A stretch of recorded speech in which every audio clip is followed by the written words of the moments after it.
Hello again, it's Jimmy here at O'Reilly's, and we have a Mercedes SL500, or it's in fact a CL500.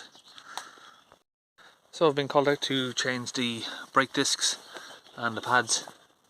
Just let that focus. It's got a little bit of pitting and scores there on it. You just want some changed out for some fresh ones. First thing with one of these types of cars is they have got a special wheel nut there. It's a flower design wheel nut, and here is the socket that we need for it. Not your standard type of socket, it's got a flower design.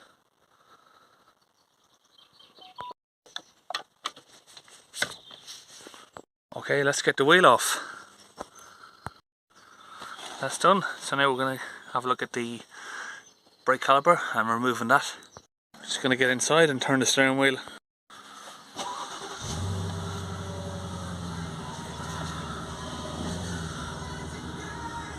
Now we've got the caliper facing out, so we've got a little bit more access to it. We need to beat out these pins through here.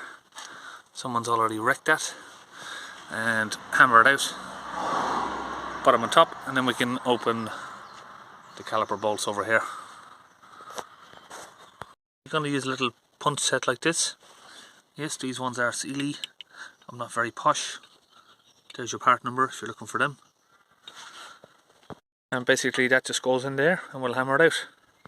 What I'm going to do is just put a little bit of WD-40 on the pins there. Just be careful not to put them on the actual discs, but these are being replaced anyway.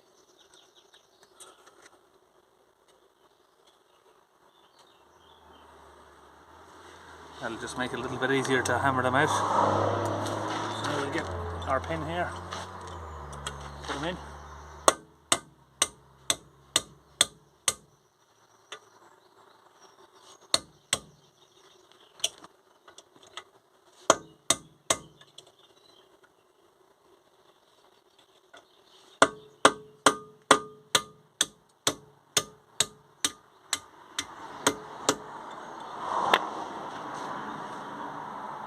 So if these ones are being stubborn, like the same as what I'm having, you're gonna have to use a little pair of mold grips and just sort of give them a little wiggle.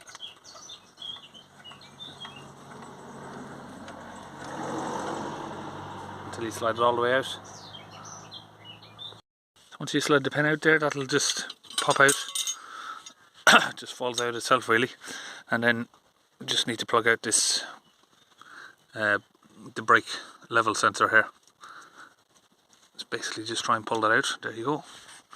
Okay, so on this one we're having a bit of trouble pushing the brake pistons back in, so we're using a lever tool. The caliper is seized solid on this side, so we're going to go over the other side and have a look at that, see if the other side's seized as well, or if we can change the other side or not. We don't want to just go back and say okay we need a caliper here, because we want to check the other side first, make sure we don't need two calipers. So the passenger side, we're just using the pry bar here, that's pushed right in. We've got the brake pads out, so this side's fine.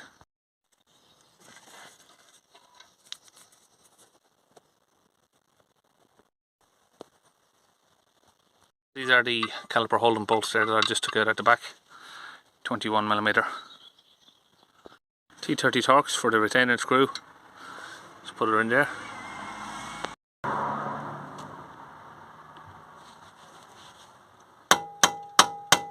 Couple of hard hits to shock it.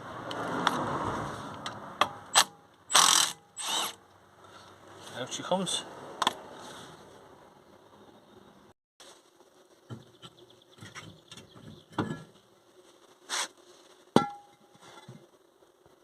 I see we've got a new disc on there. Caliper on, we've got the brake disc and caliper back on. Down the back, down here. Got the bolts, 1 and 2, just down here. Now we've got those all tightened in. We've got a new set of brake pads ready to go in. 1 and 2.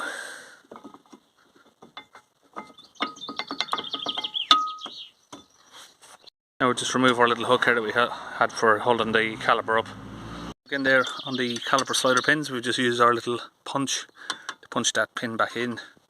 Of course, putting the clip here underneath, this just stops the brakes rattling.